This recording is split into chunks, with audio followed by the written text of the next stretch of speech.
We are now live. Hey players, welcome to another live stream here on my channel. For those of you that are new here, my name is Josh, and every single week I make videos sharing tips, ideas, and stories teaching you how to be your best self.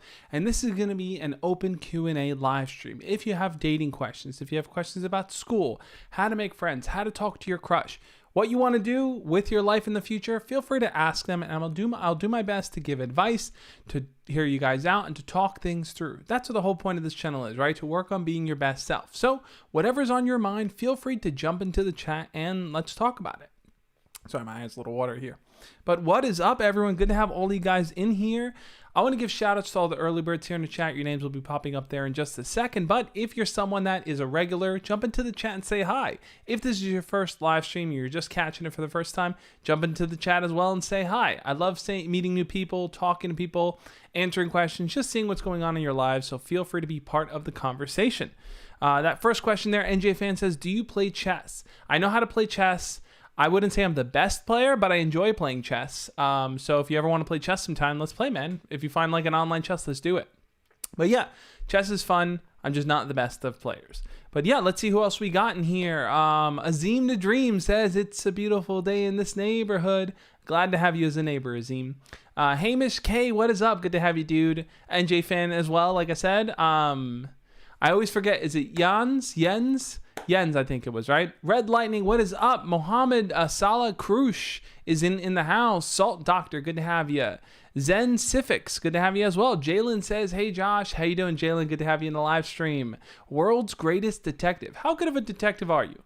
Come on, you're going to take a title like World's Greatest? I need to know. How good are you? Owen Moore is in the house. Yancey, congratulations again on graduating, man. I'm proud of you.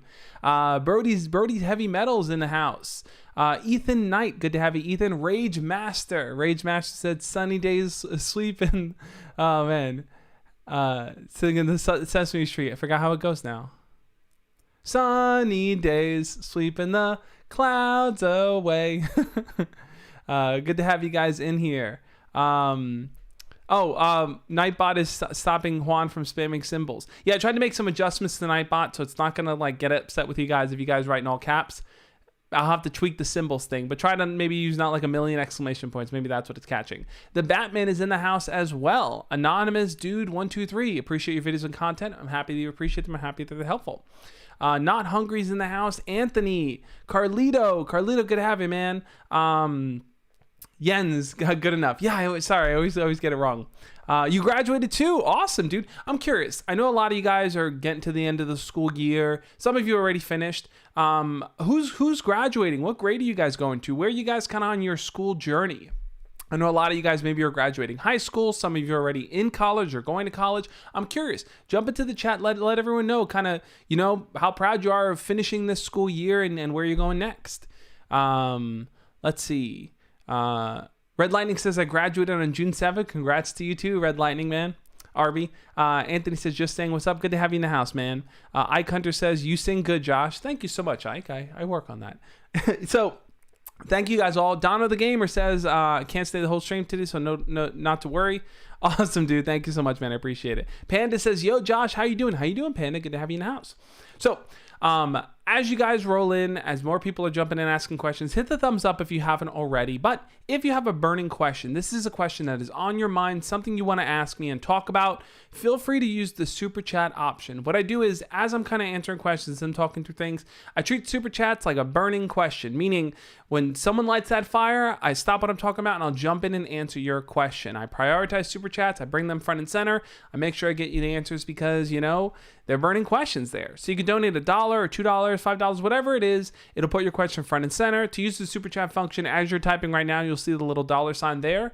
And you can tap that and it'll tell you, oh, cool. YouTube added that you can create a poll. This is awesome. Holy smokes. This changes everything.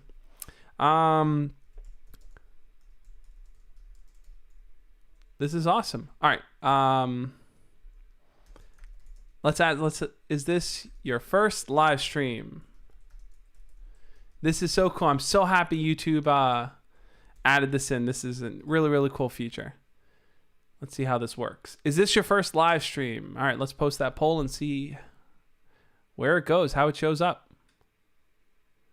Why do you see people? Why do people see relationships as a trend? That's a good question. I'll start on that one there.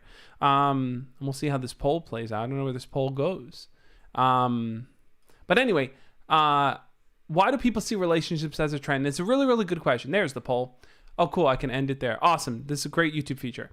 So I think the reason why people see relationships as a trend sometimes is because a lot of times when you are first dating, you get your first girlfriend or first boyfriend, the qualifications of what you're looking for in a partner isn't always tied to any type of value system. Maybe you just think the person's really attractive, or maybe you think they're really popular, or maybe you are lonely and just kind of want to be in a relationship with someone. I think a lot of times people enter their first relationships not based on too much, and it's more based on like, I just think you're really pretty, and that's that. So people are more likely to kind of start those relationships and end them early. So those relationships don't really have a solid grounding and foundation to them, which leads to high turnover, right? Leads to people, I feel like I have hair on my face. Leads to a lot of people kind of getting in relationships, ending them, getting in relationships and ending them. So I think that's why people see relationships as a trend. As you get older, you start to understand your values, what you're looking for in a partner, and therefore it becomes easier to kind of match up and meet someone that you feel aligns with that. So relationships kind of take on a different role. Hamish K, thank you so much for the £5 super chat. Hamish said, Josh, I have some really amazing news. This coming Saturday, I'm going to be gliding again. That's awesome, dude. After a whole year, I'm really excited to get back to gliding again. Dude, that's such a cool hobby. I wish I can go gliding just once. Sounds like you have a lot of land and a lot of space to go do that, which is really, really cool, man. I'm happy that you're getting back into it. It sounds like it's something you really, really enjoy, and I hope that, I hope you find a lot of value and fulfillment in it, man. I think it's going to be an awesome, awesome thing to be a part of. All right, cool. So is this your first live stream? 68% of you said no. So 70% of you guys are regulars. 30% are newbies. That's okay. If you're a newbie, feel free to jump into the chat, say I'm new here, and ask your question. I'll try to prioritize some of the new people's questions too, because it's your first time in the live stream. But thank you again, Hamish, for the £5 super chat. But yeah, to answer that question before, that's why I think a lot of people see relationships as a trend. A lot of times, like it's not as serious in the very beginning when you first start dating. It does take time to really kind of understand what your values are and what you're looking for in a partner, and then to find someone that matches those values. All right, let's jump to another question here. Rage Master says rush into a relationship because of comparison. Comparing yourself to others is another reason why people rush into relationships. Maybe this will be a video that I'll do. Why do people treat relationships as a trend, or why do people rush into relationships? I think that'll be a really, really good good thing to do a video on.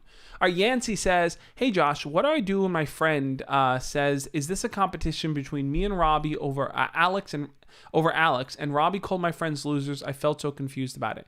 Yeah, Yancey, so it sounds like to some degree you might feel like your friend sees the two of you guys talking as a competition. I get where you're coming from on that. I think ultimately you have to ask yourself this.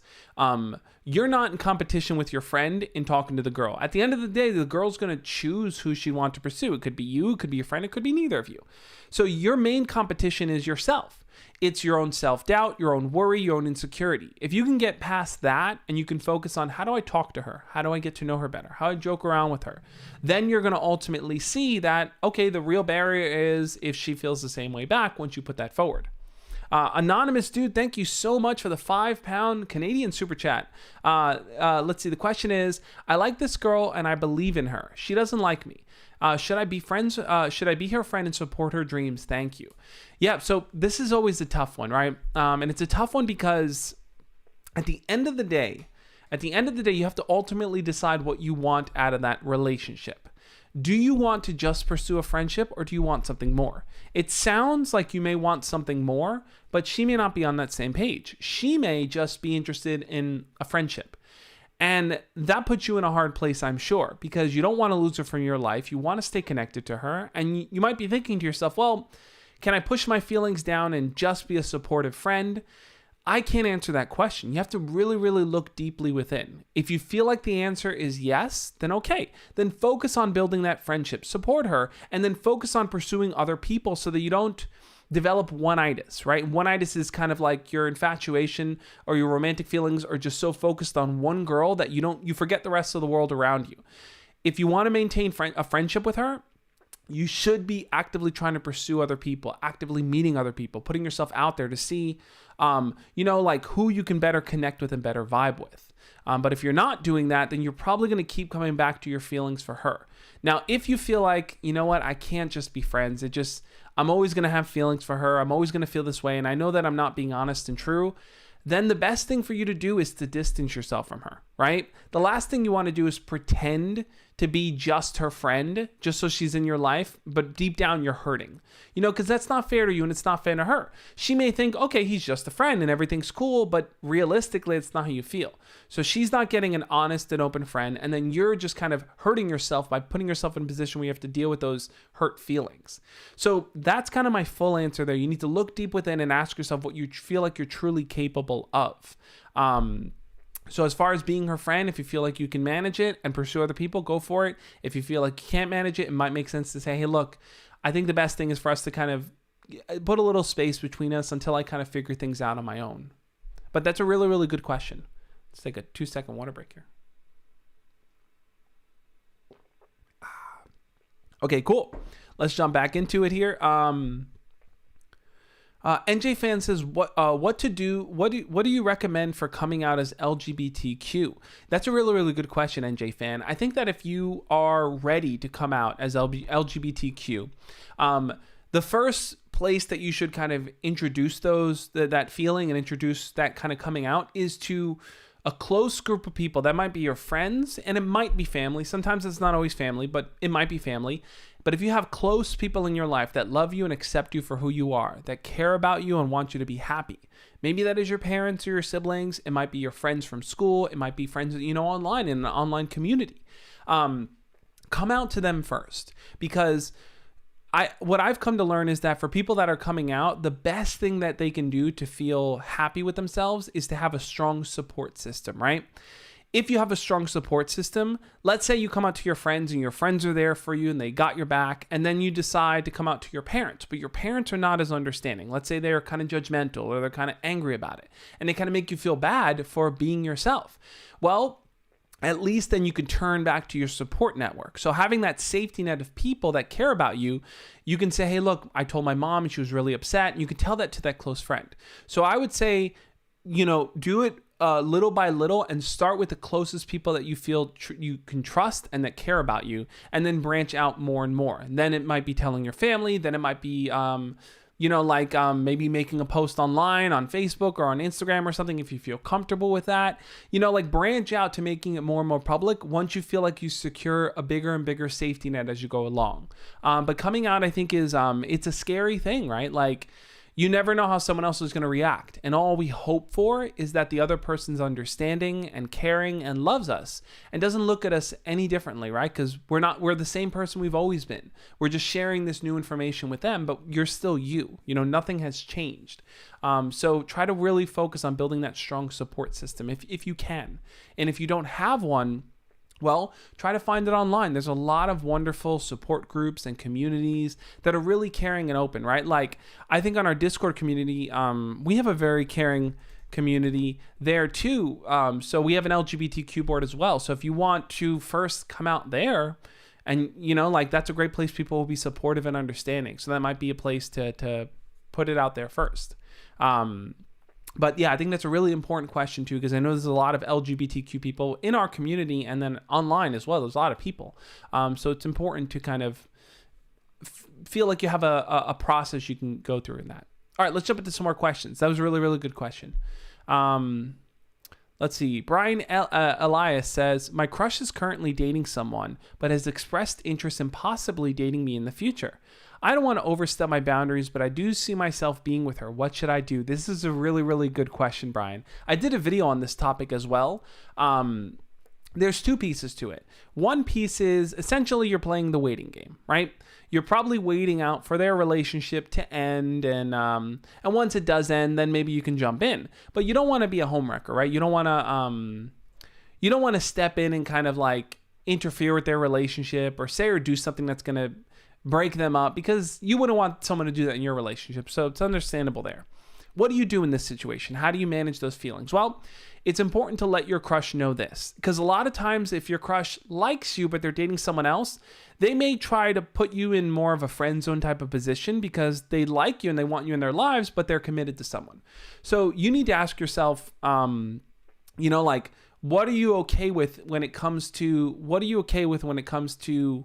communicating with her, right? Maybe that means that you talk to her every so often, but, you don't feel comfortable talking to her every single day, or you don't feel comfortable hanging out with her. You got to find that line where you feel like you're not taking on the boyfriend role without the boyfriend role. And it might just mean, hey, listen, I know you're in a relationship. I want to be respectful, but I really like you and I want to be with you. So, if you decide to leave your boyfriend, I'm here. But until then, I'm going to do my own thing. Like, it might be important to establish that, so she doesn't just think you're sitting around waiting. No, and then she knows that you're just kind of in the background there and you're a safety net. You don't want to be that. You want to be someone's first choice. So make that clear to her. Hamish, thank you so much for the £2 super chat. And Hamish, that's a really, really important question. What does LGBTQ stand for? I'm curious. Really, really good question. So LGBTQ plus is an acronym, right? And an acronym is basically when you use letters to kind of describe a full term. The L in LGBT stands for lesbian, gay, transgender, bisexual, and then Q is for queer. And the plus that's usually accompanied in LGBTQ plus encompasses the multiple other identities that might fall under that. So that might be non-binary, that might be I'm trying to think of other ones, but all the ones that kind of fall under the umbrella. Yeah, anonymous dude kind of answered it there. Lesbian, gay, bisexual, and transgender. The Q can stand for questioning, or queer, or I've heard either, as in still exploring one's sexuality, or queer, or sometimes both. But that's a really, really good question, Hamish.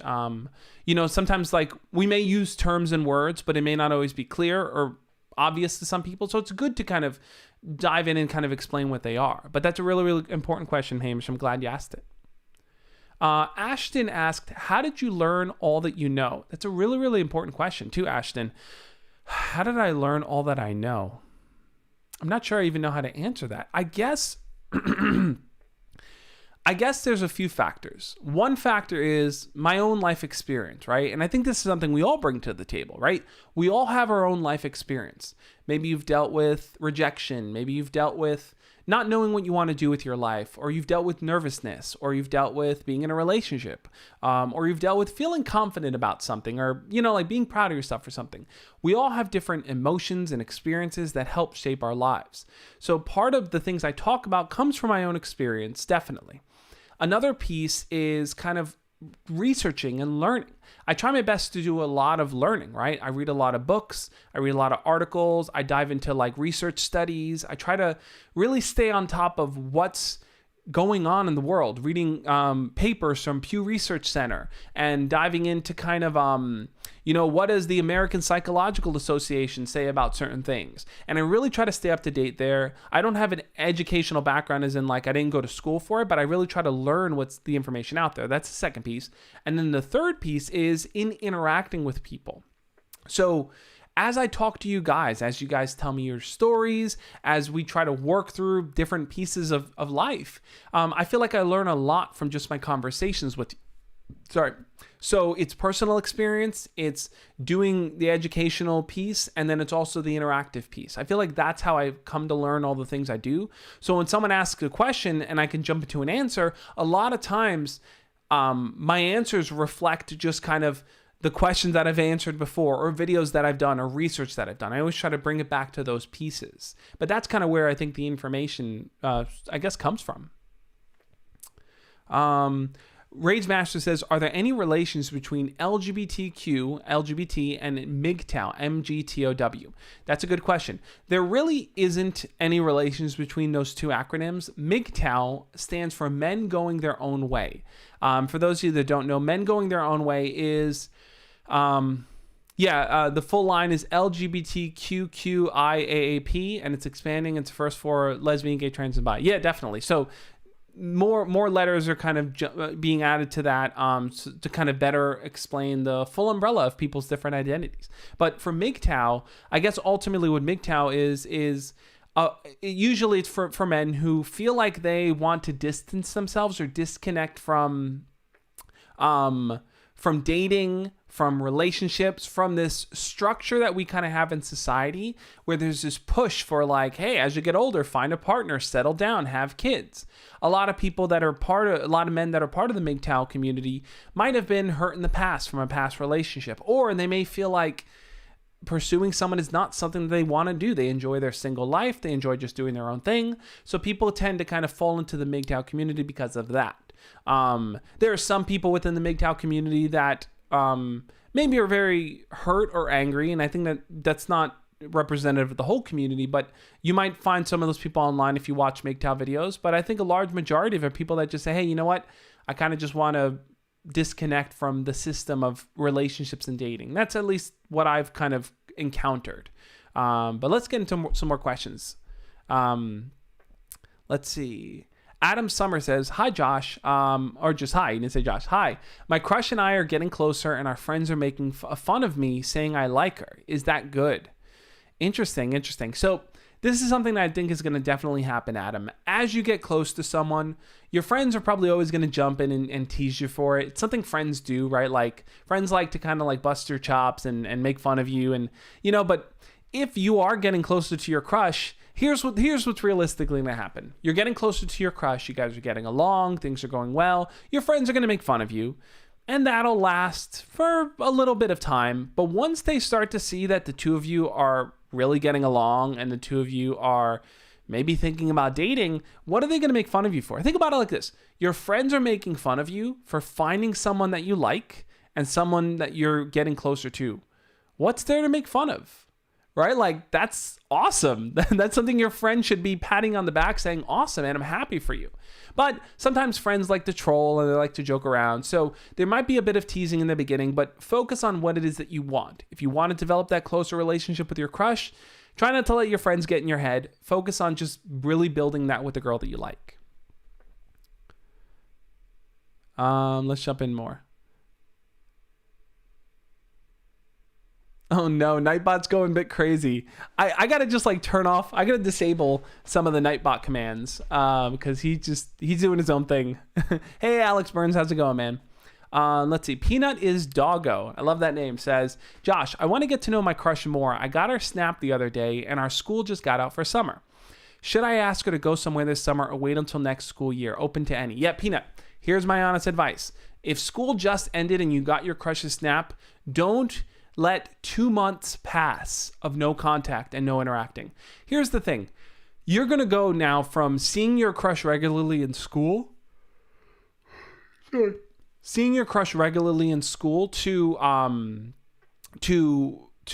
only being able to talk to her online. So the sooner you can set up in-person plans, the better chance you're going to have if you do it right after school ends rather than some random time in the middle of the summer, right? So one easy redirect you can do with the end of school is to say, hey, now that school's over, I'm trying to get a bunch of people together to just hang out and chill, just to kind of catch up before we go on like real summer break. That might be a good way to kind of bring her in. She might be more open to it because it's a group setting, and she might feel more familiar with people that are from her school.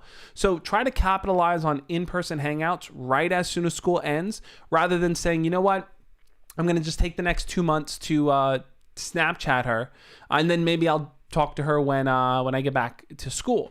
What's going to happen is it's like she's going to go on break for summer and she's going to totally like disconnect from school. So if you're not someone in her immediate life, maybe her close friends or people she hangs out with regularly, she's probably going to just like put everyone else from school in the back of her mind. You don't want to be in the back of her mind piece. You want to be in the front of her mind. So if you can ask her to hang out and you can set up as a group thing, she might be more amped to do that. Let's see. Vine Kusti, maybe I pronounced that correctly, hopefully says, should I surprise my girlfriend with flowers after she comes back from her vacation? That's a good question.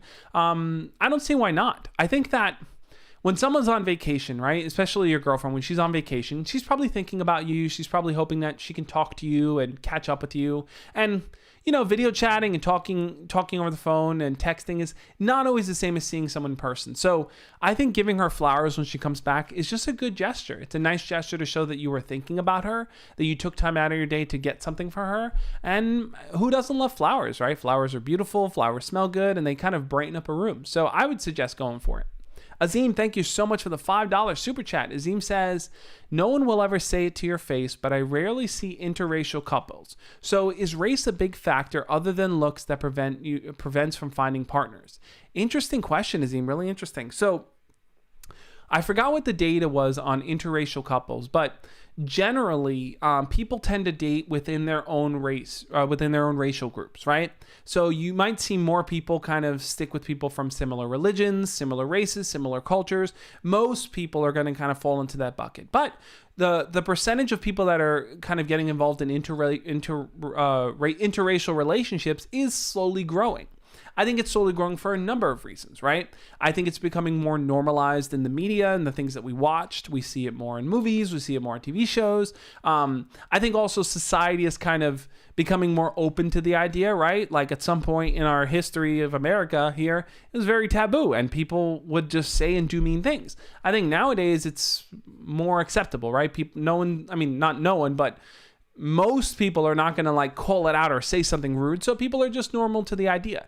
I also think that, there's a lot more opportunities now to find connections with someone, right? Like our lives are online, right? Everything we do is online. So you might come across someone that has a similar hobby or has the same passion as you, or you just think is interesting that maybe you would have never discovered before. And they may just be from a different background or race. So I wouldn't take it so much that just because you don't always see it, let's say when you're traveling around, as a sign that it's something that doesn't happen. But to some people, race may still be a big factor in dating. I personally think it might be a generational thing. So maybe our parents' generation or our grandparents' generation might be more fixated on date within your own race. I would think maybe more the millennial generation and then Gen Z, and then further on will probably be less focused on that. There was a study, I'll try to find it and link it over to you, Azim, that kind of talked about the change in generation over generation. But if you feel like race is something that is preventing you, right? Like maybe you feel like there's a pressure from your parents to date within your own race, or maybe you feel like because of your race, it'll be hard for you to find someone that's outside of your race. I think ultimately you have to kind of look at the factors that you have that work in your favor. So that means learning about a person, that means sharing your own interests and letting them learn about you. That means finding activities and ways that you can connect and bond. And I think that those things generally will transcend the racial boundaries you might come into. Generally, I would say. But good question, Azim. I think it's an important one. I also did a video on race and dating, if you're interested in checking that out. Tommy says, do you use push pulls or negs when you talk to women? Interesting. So push pulls and negs are something that comes from the pickup artist community. When I first started learning about kind of like dating and all this stuff, I tried to use negs in conversation. I just never felt like it was a productive thing to do, right? So a neg basically is kind of like making like a neg. I always forget how to describe it, like a negative positive comment, right? Like you might want to say like oh, your hair looks really nice. Are those extensions though? Like you're complimenting, but then you're making it seem like it's not her real hair, so she might feel a bit self-conscious. I never felt like, I don't know, I never thought it was a good strategy. I think with the push-pull thing, I think that can work to your favor. I've used push-pull, I guess, at times when I've been flirting with girls. So an example of a push-pull strategy might be like, you walk up to a girl, you talk with her, you joke around with her, and after a few minutes, you kind of say, all right, I'm going to go talk to a few more people, and you walk away.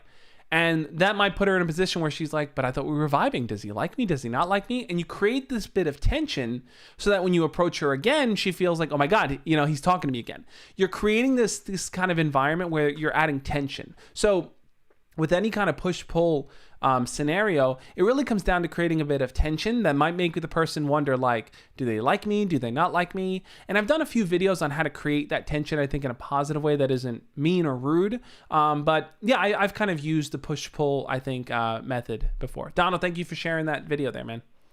Let's see. Let's jump into some more here. Like I said, if you haven't already hit the thumbs up, guys, hit the thumbs up on this stream. We're at 32 likes. We got 39 viewers. We can get this to 40. We can do it. Let's do it. All right, let's grab some more. Nilix says, I hope you respond to my other message. Okay, here's the message. Josh, yesterday I finally talked to my crush for the first time, but it ended badly. I got rejected by her. I said to her, "You look beautiful," and I asked her if she knows each other. Is she to know each other? She said no, thanks. I feel. I'm not sure if there's a second piece to that, but okay. So I'm sorry to hear that, man. Getting rejected is always a sucky feeling. I think a lot of us can relate to it. In fact, let's do a chat poll here. And my computer's going slow. I need to get a better computer. Because I think to some degree, most of us have been rejected by someone that we like. So you're not alone in this experience. What do you do? What do you do now that you've been rejected? You put yourself out there. You asked her out. She said no. Well, there's a few different directions you can go. One of the directions is if you really like her, you keep pursuing her. But she's already kind of made it clear, so that might not be the best strategy. Another way is to kind of recognize, okay, what I'm going to do is I'm going to focus on continuing to work on myself. I'm going to focus on pursuing other people. I'm going to build up my communication skills. I'm going to get more comfortable flirting with other people. And maybe in the future, maybe a month from now, maybe a year from now, whatever you feel might be the right amount of time for you, I'm going to reapproach her and let her see the confident me and how much I've grown over that time. That might be a better approach. Or you might just say, she rejected me. I'm going to just pursue other people and move on. So you have a few different options there. I think ultimately you have to kind of figure out what's the right way to go there. But look, right now you might be sad and hurt by it, and it's okay to feel the way that you do, right? Like, feelings are never wrong. They're feelings.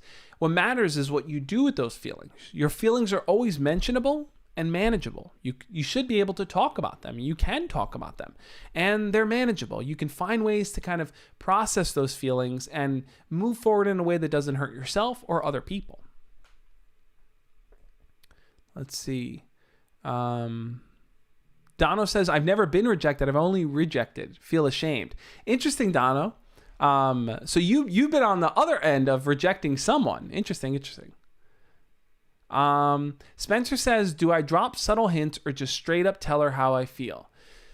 I'll dive into it like this, Spencer.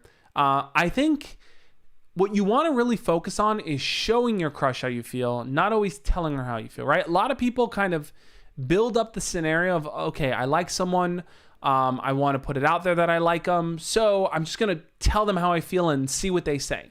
And I don't think you're setting yourself up in the best way possible. I think that you're actually setting yourself up in a way that might backfire, right? Because when you kind of just unload on someone and say, hey, I like you, they may not be prepared for that. They may not know how to respond to that. So you might be putting them on the spot and making things uncomfortable. So what does dropping subtle hints look like? Well, dropping subtle hints might be you compliment her, you flirt with her, you say something like, wow, you look really good today. You know, like there's something about you that I really, really like. That might be one way to approach it. Another way might be to ask her to hang out with you. Hey, you know, like, I know you really like this movie and stuff. I want to go check it out. You should come with me.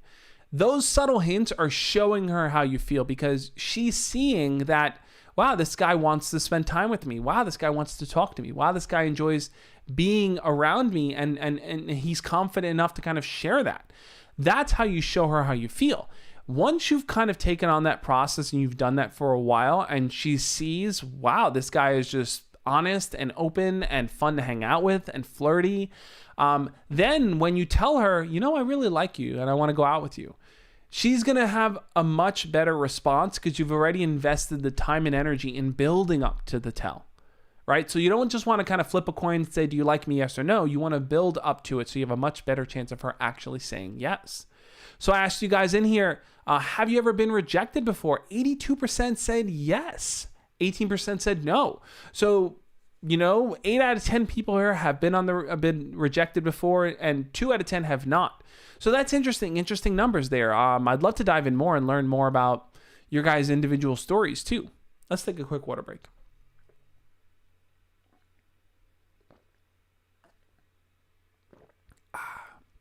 By the way, I'm going to be starting that meditation channel soon. And you guys know what that first video is going to be?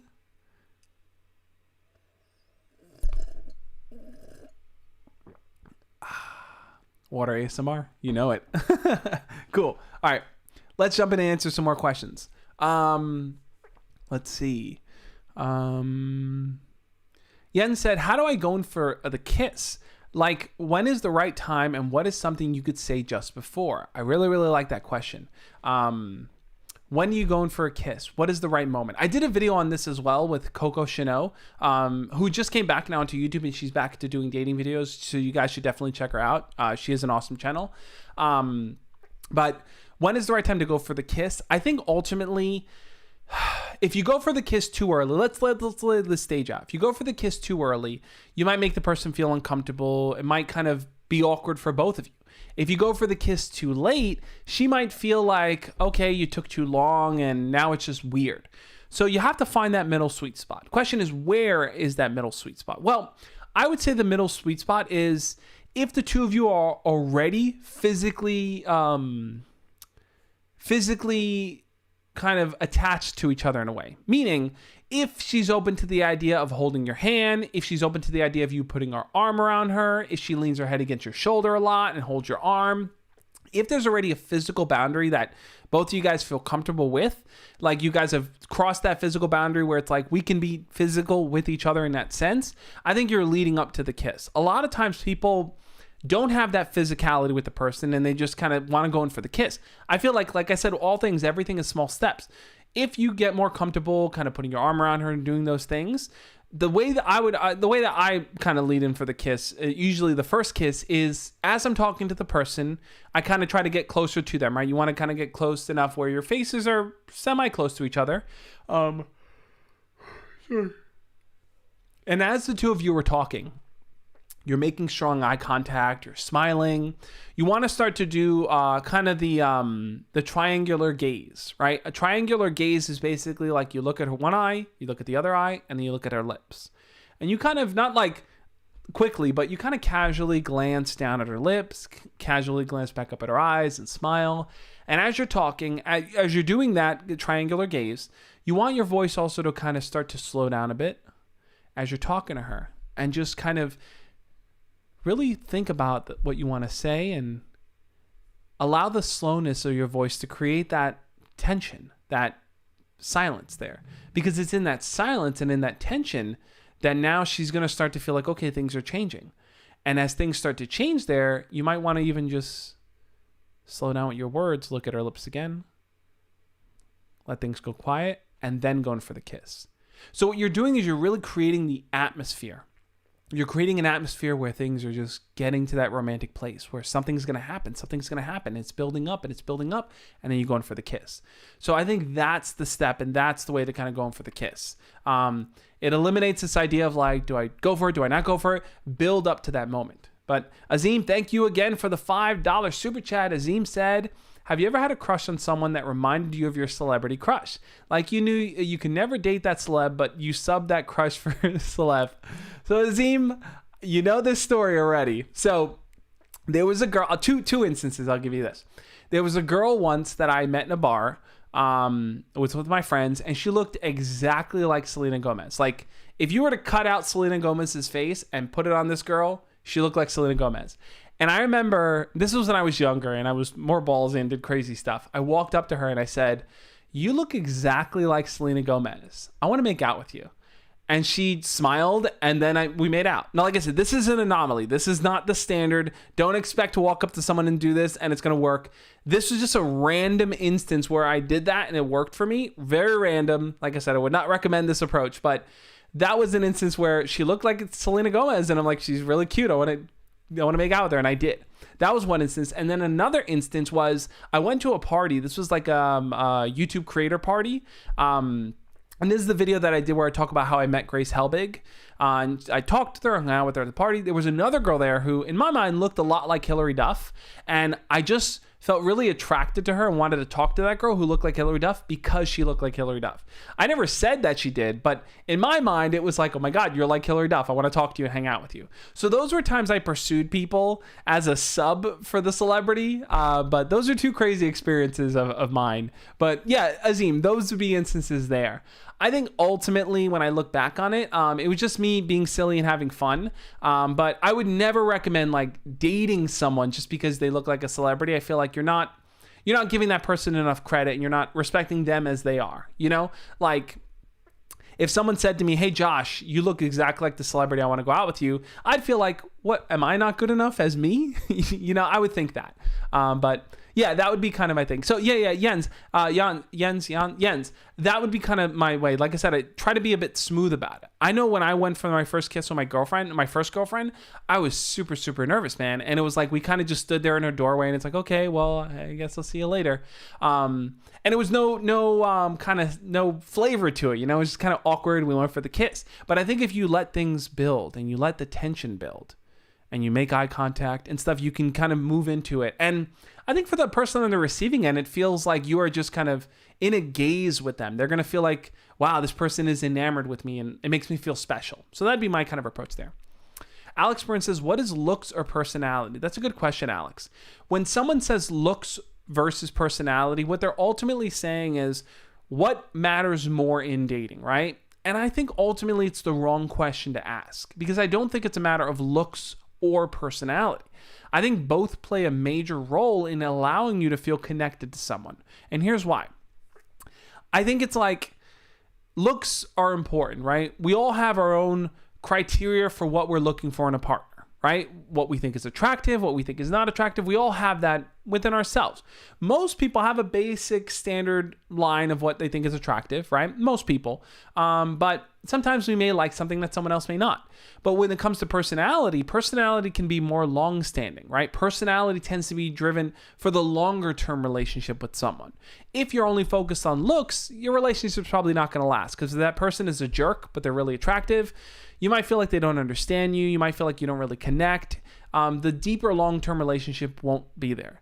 But if you only focus on personality, you might feel like that person is just a friend to you. Like there's no attraction there. And you might feel like, well, this relationship isn't fun because I feel like we're just friends. So you want a balance of both. I think that creates a healthy relationship. Hamish, thank you so much for the £5 super chat. Hamish said, I had my first kiss at a school disco. It was really, really awkward. My friends were staring at me, so we just went outside and kissed there. Interesting, Hamish. Yeah, I mean, I think for those of us, I'm adding another chat poll here because I'm curious now. Let's jump in because I have this feature. I think it's really, really cool. Did it work? Oh.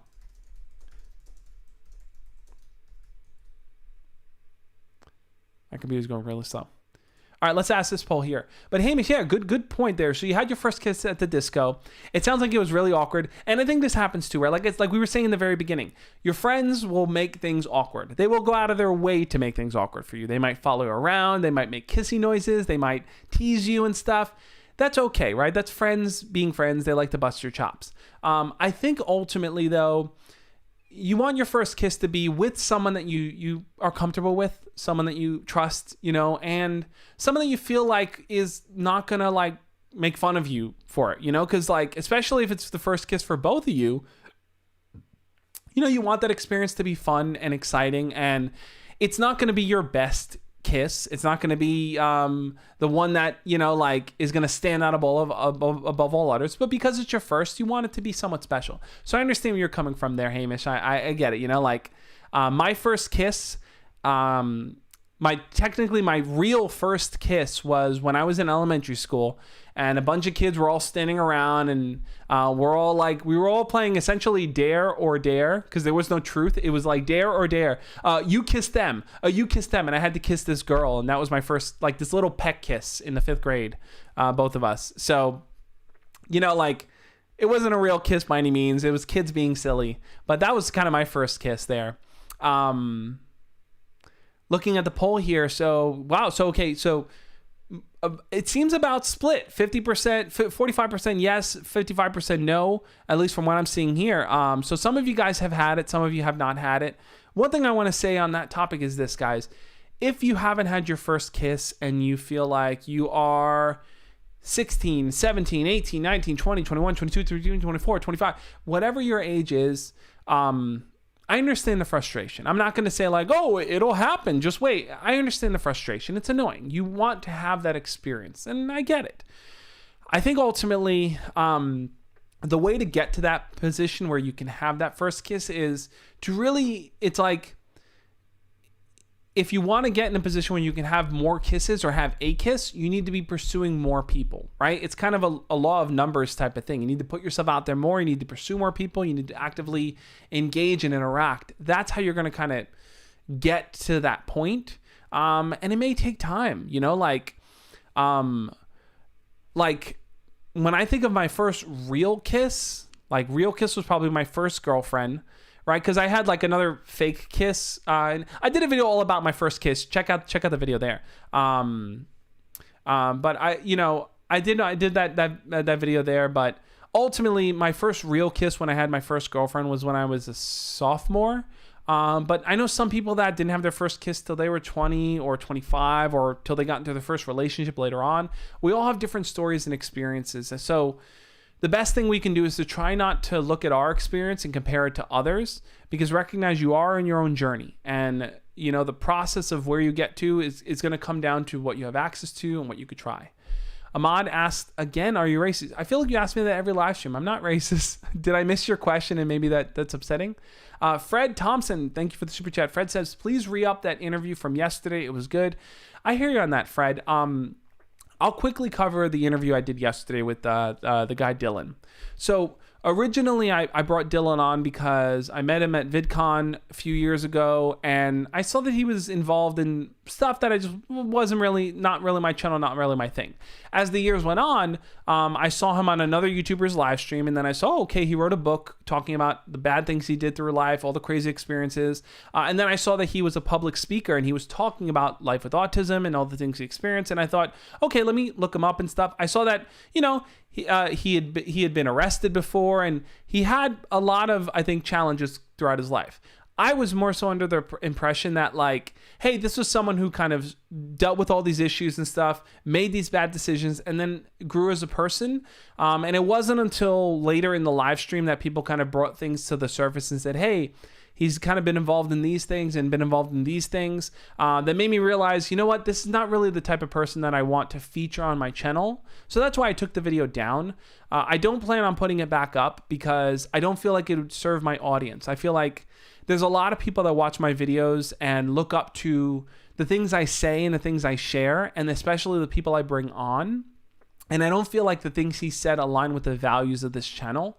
So I know that there's a lot of people that want to see it for the sake of trolling and just to make fun of him and stuff. I'm not interested in that. I really am interested in trying to help people. And I don't think that the live stream yesterday kind of works within that theme of what I'm trying to accomplish, which is helping people. So I took it down. It won't be put back up, but that's kind of the full story there. That's why I took it down. I feel a bit like in hindsight, I should have done more research into his background and past, but that's pretty much the story there. Jalen says, Josh has a kissing tutorial. I have a few videos on kissing, but maybe I'll make like a step-by-step tutorial on that.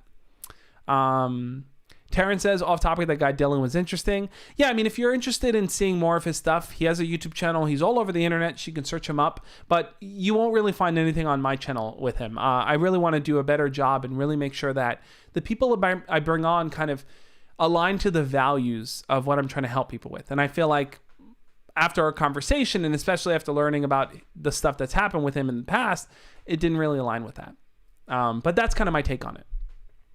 Thank you so much, Anonymous Dude, for the $10 super chat. Anonymous said, my friend, she is heartbroken by this guy.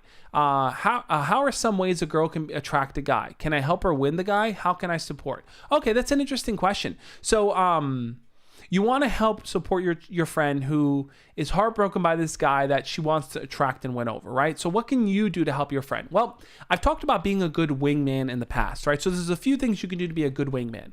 One is try to get to know the guy that she likes. Become somewhat friends with him. Let him see that you're a fun guy. Like get on a good, build good rapport with him, right? Where you guys can talk to each other, you can hang out even, so that like you guys are close. Then you may want to start talking about your female friend, saying, hey, my friend's really cool. She's so awesome to hang out with. She's so easy to get along with. You should definitely meet her. You should definitely hang out with her sometime.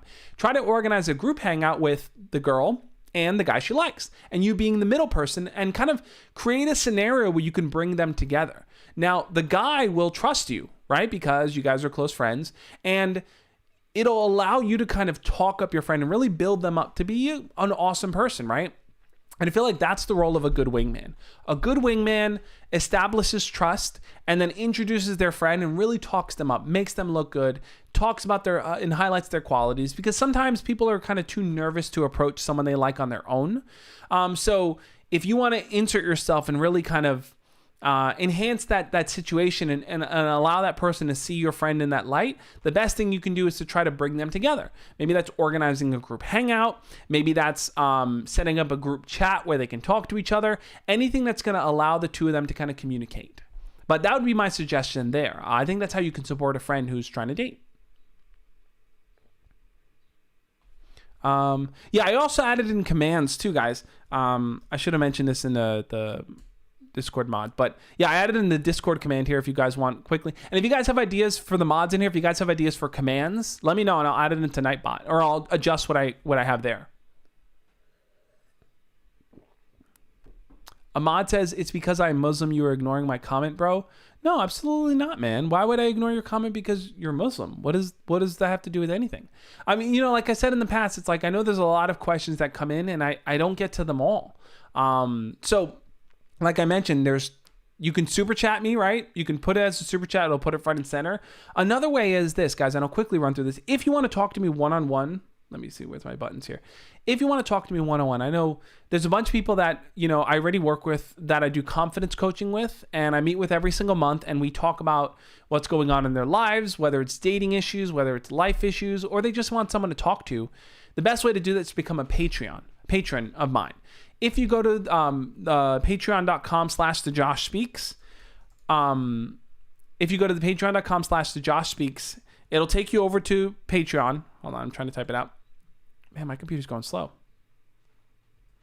The link doesn't work. Cosmic says for Discord. I have to check that. We'll see. Well, I'll see if it works maybe in the future. But yeah, just go to thejoshspeaks.com/Discord. But if you become a Patreon member, we can chat every single month. There are people that I meet with that I talk for half an hour or an hour or multiple times a month. So that's the best way to kind of really connect with me one-on-one, to really work on kind of the challenges and things you're dealing with. There's plenty of other free ways to also communicate with me, right? These live streams are one. And another way is right after this live stream ends. This live stream is going to end in a few minutes, but right after these back in my day. All right, I'm going to set that up, Dono. Yeah, if you have suggestions for fun ones, man, let me know. Right after this live stream, I'm going to be going live over on Instagram for the Instagram after party. This is another way to just quickly jump on and video chat with me, right? So if you want to just jump on and kind of ask a quick question, Instagram after party is the best way. You guys are all invited. Oh, maybe I typed the link wrong or something like that, but I'm not sure. But yeah, just go to thejoshspeaks.com/Discord. That should work. I'll pull it up here. So like I said, join the Instagram after party or head on over to our Discord. I would recommend this for any and all of you guys here. If you are looking to make friends, if you're looking to find people you can connect with that are also working on being their best selves, if you want to kind of talk about your dating scenario or just kind of chat with people and give advice, get advice, just kind of talk to people, our Discord is the best place to do that. Now, no one in there is a trained therapist or anything like that, but we're just caring people who are just trying our best to figure things out and to help one another. You know, I think like ultimately this community on Discord is built around just kind of trying our best to be there for each other when we can. And also just to have fun, right? To have fun and talk with people and stuff like that. So I would recommend joining the Discord. I think it's a great place to make friends and to just kind of really work on being your best self. Yeah, another thing I want to share here too, guys. I haven't made a card for it yet, but the audiobook for Embracing the Awkward is out now. If you go to thejoshspeaks.com/awkward, it'll take you to the Amazon page and you should be able to click on the audiobook setting now. It's available on Audible, and the person who did the audio version of stuff has a tremendous voice, very deep and very powerful. I love it, guys. I think you'll really enjoy it too. I know some of you guys are waiting for the audiobook version, so now it's available in 3 versions. You can get it as an audiobook, you can get it as a print book, and you can get it as an ebook. So I think that you guys should definitely check it out if you haven't already.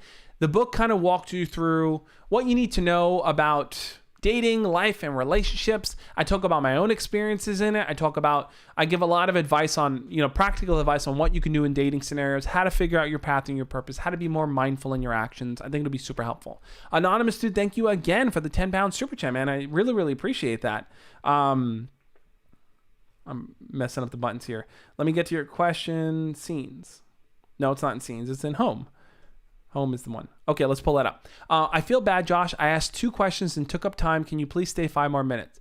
Hey, don't worry at all about asking questions, man. If you ask the question in the chat, maybe I might have missed it. I'm trying to grab them from the chat, but yeah, dude, I'll stay for a few more minutes, answer questions there, but feel free to ask any questions that you have. I always try to prioritize super chats, and I try to get through regular chat questions as well.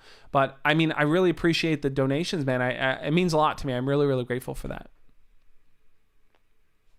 But I might have missed your question if you asked another one in the chat. So maybe type it again, Anonymous student. I'll try to catch it. Donna says, audiobook? Hell yeah. Hell yeah. The audiobook is here, man. I'm excited for it.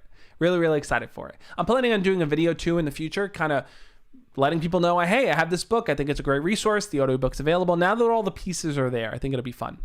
Maybe I'll do a live stream too, where I read sections from it and I walk you guys through those sections and like why I wrote it and stuff. I want a Josh voice of the water. Imagine it's like chapter 2, being mindful. And then you just hear,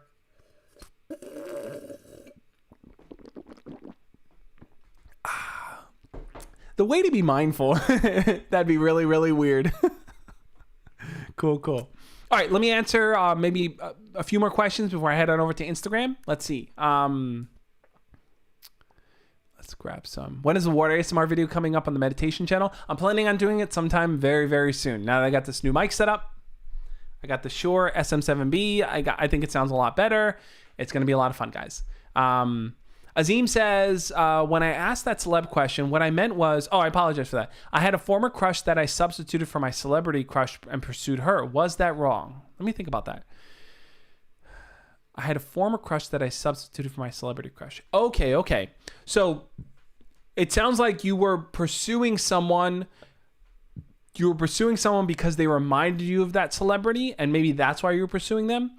I think sometimes you may find yourself in a position where you like someone for whatever reason, but as you get to know them better, you start to really learn more about them, and you can really blossom that into something really great. So maybe you start at the position where it's like, hey, they remind me of that celebrity, and that's really cool. But as you talk to them, you're like, they're a lot of fun to talk to. And as you get to know them better, you realize, wow, I really, really like them for who they are. So I don't think it's bad that that's where you started, right? Sometimes that's where you start. It all comes down to how you build it, right? And where you take it from there. So don't look at it like, I'm a bad person because I like this girl only because she looks like the celebrity. Invest time in getting to know her better. Maybe that you can develop it to something more. Rage Master said something. Maybe we do a voice chat with Dark Tar Official about autism in our lives on Discord. I think that would be awesome, Rage Master. I've been talking about doing the stage feature for a while, and maybe we can do that. Maybe we can have. I think that'd be awesome, actually, to do a stage where maybe we can talk about autism, and anyone who is autistic can come and share their experiences. And people maybe who are neurotypical, or like myself, or anyone else that's neurotypical that's not neurodivergent, can jump on just to hear the stories and hear the experiences of others. Because one thing I've really learned is that, most of us have questions about people who are different than us, who have different lives and experiences. And I think hearing firsthand from others about their lives and their experiences allows us to get a better perspective on how to approach conversations, how to start conversations, and how to be more understanding. And that might be a great topic to kind of start on, I think. Anonymous dude, thank you again for the $5 super chat, man. I appreciate it. Thank you for bringing up Ahmad's question. I apologize if I skipped it, Ahmad, and thank you, dude, for jumping in and bringing it back, man. Let me answer this question here. Ahmad asked, through Anonymous Dude, I appreciate it, said, since my ex cheated on me, I can't trust any other girls. How can we gain trust when someone has cheated on us? That's a good question, Ahmad. I'll just say this, that first off, I'll say that I'm planning on doing another video on how to rebuild trust in dating after you've been hurt and burned by someone. I plan on doing that video. I'll give you kind of my short answer now. So let's be real here. Getting burned by someone sucks. It really, really sucks. And it can really, really shoot down your level of trust where you feel like, why would I invest time and energy into someone else when they can hurt me like this? That might be where you are. So how do you recover from that? Well, as I mentioned, everything is small steps. And trust is not something that you just flip a switch on and you trust others. You always, with all kinds of trust, you have to build it. Think about when you first learn how to swim, right? You don't know whether or not you're going to sink or swim, but you test yourself out. You say, you know what? I'm going to trust myself to put my foot in the water and feel okay with that. I'm going to trust myself to put my body in the water and kind of swim in the shallow end. Once I feel like I trust myself enough to float, maybe I'll go into the deeper end. You don't just, some people jump in and just hope that the trust is there. But if you're someone that's been hurt, it's important to take those small steps. So how do you rebuild that trust? Well, the way to rebuild that trust is start to open up little by little. Maybe start with, maybe if you've been hurt by a girl who you were dating, maybe start with opening up more to your female friends or even getting female friends. That might make you feel more comfortable opening up to girls, talking to them more, sharing things with them. Starting with female friends might feel safer, right? Where you can feel like, okay, these are people I can talk to and I can be open to them. And then what you may notice is that okay, maybe I'm getting more comfortable with the idea of dating. Maybe I'm getting more comfortable with flirting with someone again. Let me start with flirting. And the way that you kind of secure your trust over time is to start to realize that every person is different. Every person brings their own experiences and thoughts to the table. Just because one person may have burned you in the past doesn't mean another person will. The person who burned you probably is dealing with their own level of insecurity or dealing with their own levels of fears, right? And they may have brought that to the equation and not been ready for the relationship or not been ready to date. But someone else gives you the opportunity to build something new. And it's those small steps that I think allow you to get there. So that would be my question. That would be my answer, Ahmad. I'm going to do a longer video kind of breaking that down a little bit, but I hope that was helpful for you. Hamish said, Josh, where did your dating reaction video go? I can't find it. Oh, I think you're talking about the video I did where I reacted to my very first, or my most popular 5 signs a girl likes you video. Maybe type in Josh reaction 5 signs a girl likes you. Maybe it'll pop up there, but I don't remember what I titled it, but yeah, that video was there. It was, it was a very, very interesting video. Fun to go through and watch my old video. Maybe I'll do it again with another video. Hamish said, I have Asperger's syndrome and ADHD, so yeah, I'm on the autism spectrum. Yeah, guys, and here's another important thing that it's important to remember too. Different people have different ways of identifying, right? Some people use the word autistic. Some people use the word Asperger's. Some people use the word neurodivergent. Everyone ultimately has their own different perspective of how they want to be spoken about or spoken to. And the best thing we can do is to take time to learn about where they're coming from and respect their identity. So I think that's the approach to take there. Real Dylan Volkman, hey, thanks for jumping on it, says, your initial perception of me was 100% accurate. I think you may be speaking to me saying that you've gone through bad experiences and that you've grown as a person. I hear where you're coming from on that. What was troubling to me was that the things I kind of saw were from May 2021, and we're in June, man. So it really wasn't that long ago. So because of that, I'm very hesitant, and I kind of explained it earlier, so I'd watch the replay of the video, which explains why I took the video down there. But thank you for the $2 super chat, and I hope my answer was clear there, and I hope you understand where I'm coming from there. Anonymous dude, thank you for the $5 super chat. We'll keep this going with super chats, keep rolling in. Says, let's see, it should pop up in a second. Dang, you guys are on a roll here with the super chats. All right, let's see. Kagosi Life of 2. Oh, you're answering for another person. Dude, I appreciate it. I think that's very, very commendable, man. And I really, really appreciate that, anonymous dude. Says, there's a girl I like, but I don't know how to talk to her. Very simple question. I'll give my straightforward answer on that. When you feel like you don't know how to talk to the girl that you like, the best thing that you can start with and aim to approach from is learning about them, right? A lot of times we don't know how to start a conversation with someone. We don't know what to talk about. We don't know what to say. And if that's the case, the best thing you could do is to set an aim to learn one interesting thing about them, right? Maybe that's learning what their favorite movie is. Maybe that's learning about one of their hobbies. Really set out to learn about who they are as a person, because people love to kind of talk about the things that they like. And the more you can learn about that person, the more they may be open to talking to you about those things, right? So I'll pull it up here because I think it'll be helpful for you guys. But I've put together a guide. Let me pull it up here. These are my 20 icebreaker conversation starters. If you are in the position that Kagosi is, where you don't know how to start a conversation, you don't know what to talk about, this guide is going to help you out. Just go to thejoshspeaks.com/icebreakers. And I think what you'll notice from that guide ultimately is that it gives you 20 different conversation topics you can start with, right? Different questions you can ask. And within it, I give you variations of that question. So if one of the questions is asking them about their favorite movie, a variation might be, what's their favorite book?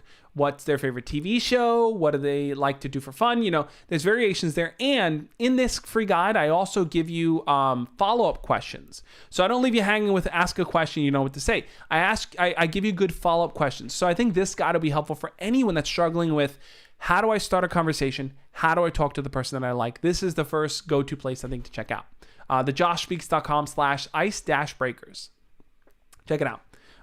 Let me see if I could pull up. I don't know if it's going to pull up probably the most recent one here, but Real Dylan Volk says, what did I say during our chat that you didn't like? I might have to rewatch it for specifics, Dylan. I think ultimately my contention is with all the stuff that has come out. That's a big part of it. And then I think another part too is some of the advice I feel like you shared, which was like, like spam a girl and stuff because then she's going to like you. I don't think that's the right approach. And my fear is ultimately sending across a message that harassing someone is a good strategy to get their attention and get them to like you. And my fear is like, by us just kind of saying, oh, dude, this worked for me and it's good, you might be setting the tone, or we might be setting the tone because I'm complicit in that conversation if we're just kind of saying it and moving on. Setting the tone that, oh, harass people and to get their attention, or if you're angry, take it out on them and that's fine. And I don't think that's the right advice to give. So, and I think I challenged you a bit in the discussion there, but ultimately, like I said, I'm going to keep the stream down because I feel like it's not something I want to share with my audience. Azim, thank you so much for the $5 super chat. Azim said, I've been somewhat more consistent on YouTube. I saw your latest video, dude, on Jurassic Park stuff. Really good stuff, man. I liked it. But I feel like my watch time and subscribers are not going up as I feel it should. How long does it take? That's a good question, Azim.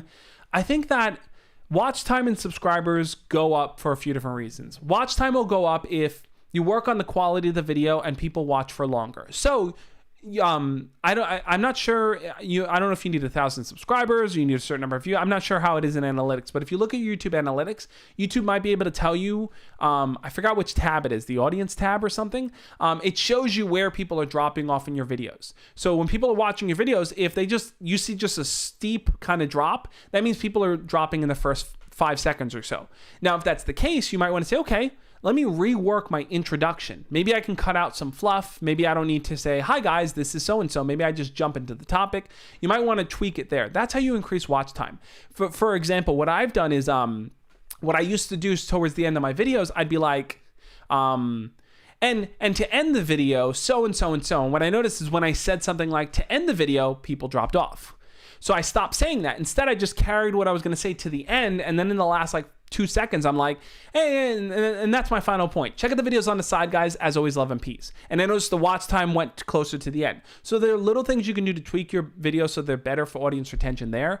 As for subscribers, it's being consistent, posting more videos, tapping into what your audience wants to see, and also aiming to reach a broader audience there. But thank you for the question, Azim. I'm going to try to answer whatever super chats are here. I apologize if I'm going a little slow on them. I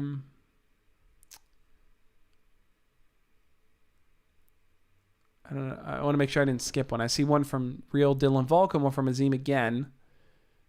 My computer's going really, really slow.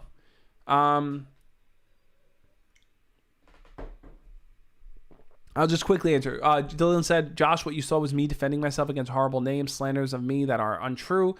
I understand where you're coming from, Dylan. I watched the videos of you kind of talking about that point and defending your actions there. And that was something that to me was a major red flag of like, whoa, I don't want to be associated with that. I don't agree with your positions. I don't agree with the actions. So that's really what it was. As far as the slander and other people saying other things about you, I got nothing to do with that, man. I can't really speak to that. Azim asked, are you vaccinated yet? I'm scared of side effects. I am vaccinated. I've gotten both of my vaccines. I got the Pfizer vaccine. And I wouldn't be scared of it, Azim. I think the vaccines are safe for, like they're most of the, I think all the ones you'd get are safe. Johnson & Johnson, Pfizer, Moderna. When I got my first vaccine, my arm was a little sore for a day. And then when I got the second vaccine, I was fine for the first day. And then the second day, my arm was sore and I just felt a bit tired, a bit lethargic, just for the day, kind of like, tired. And then afterwards, I was fine. Now, different people have different side effects, and I know it can be scary, but I feel like getting the vaccine is the best thing that you can do. And this goes out for anyone too. Getting the vaccine is the best thing you can do to protect yourself from potential harm of getting a coronavirus, right? Because it's a virus that can have a deep, lasting effect on you and stuff. Looking at some of the research now, we're seeing the long-term effects of people who've had it. They may have long-term respiratory issues, long-term other medical issues, and that's a scary thing. So the best thing you can do is to kind of have your body be prepared so that it can defend against the virus and lower your risk of death or sickness from it. But that would be my kind of my perspective on there. But is the vaccine mandatory? The vaccine is not mandatory. So everyone is entitled to get it as they wish. I know that certain businesses may make it required that you are vaccinated before, let's say you go into the building or you attend an event or you fly in an airplane. Those are the businesses' choices. They can do whatever they want with their private policies, but it's not mandatory as in like you have to get it by any means. But that just would be my perspective on it. But on that note, guys, let's jump on over to Instagram. Thank you. First, I want to say thank you all for the super chats. They got a crazy number of super chats, and I really appreciate that. And I really hope you guys enjoyed the advice that I shared in this video. I hope you enjoyed the advice in the live stream. I love doing Q&A live streams with you guys. I feel like we really get down to it. Anonymous dude is like, who needs a question really bad? Dude, I commend you for that, man. I think you're doing an amazing thing helping people surface their questions, dude. I appreciate it, and I hope that the people that you're helping appreciate it too. Anonymous dude, like I said, you seem like a really cool guy. Join our Discord community. Be there. I think that there's a real opportunity to kind of help people. Answer their questions and just kind of let them know that they're not alone in this journey. Dono says, leave your comments down below and we can talk. You missed that. Yeah, Dono, I took it out because, like I said, watch time was dropping. That's me playing the YouTube algorithm game. You know how it is, man. Real Dylan Volk says, the slandering was what I was defending myself against in the videos you saw. Perhaps I went too far. This is all what autism looks like after all.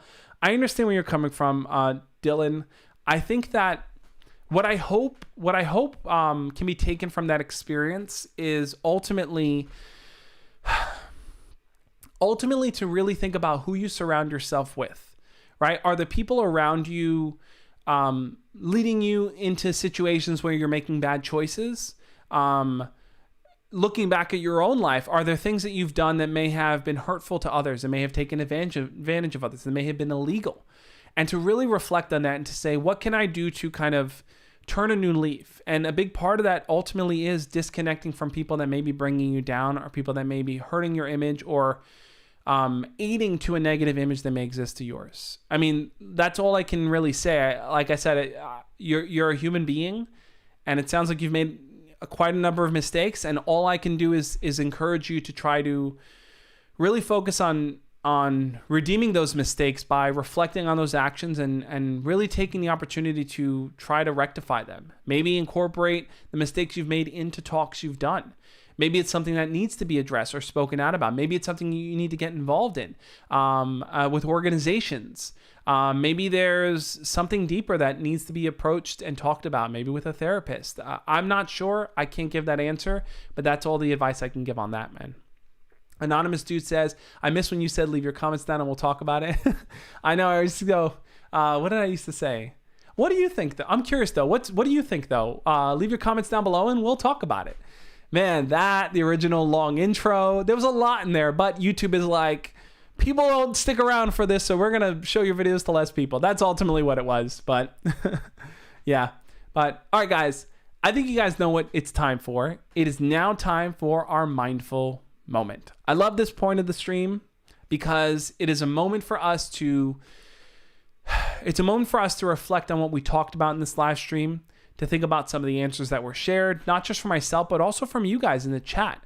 I really, really love the community that we've built in this chat and how people are there for each other, how people help each other out. And I hope that we can continue this trend of being compassionate and kind and understanding to one another, because I feel like that's what we need to offer if we want to build a society and world that can really learn and grow. So on that note, I have my bell here.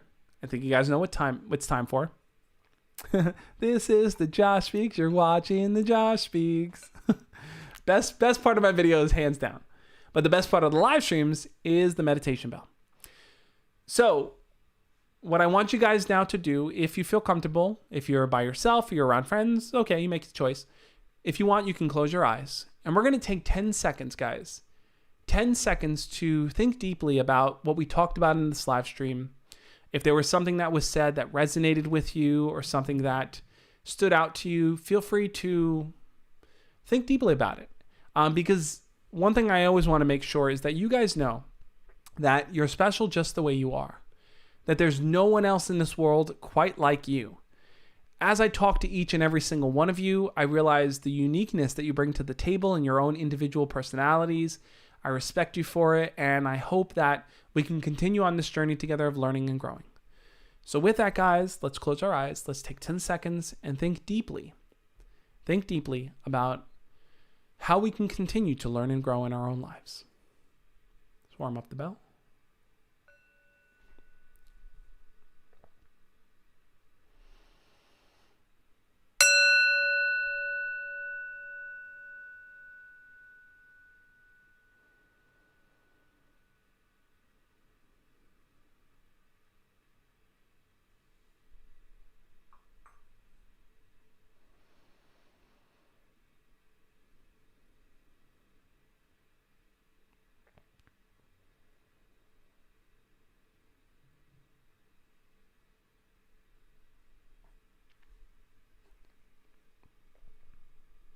Thank you guys again for joining this live stream. I'll answer, anonymous dude.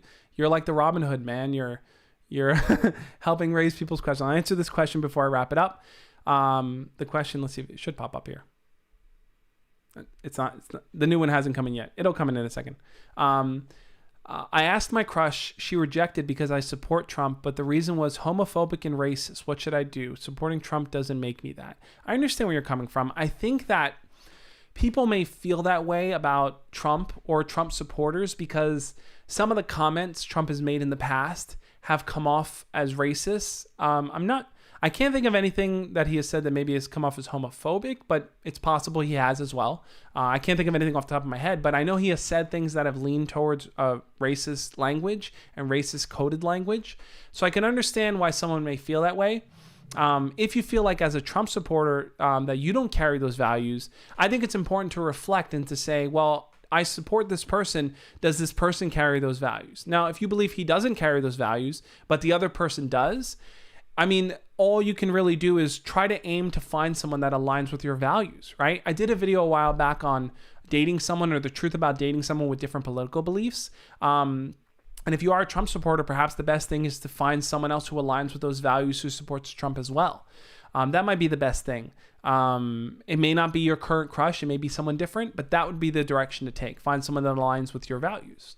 I hope that was helpful there. And I hope this live stream has been helpful, guys. I want to say, anonymous dude, you are a champion, man, with all your crazy number of super chats. I really appreciate it, man.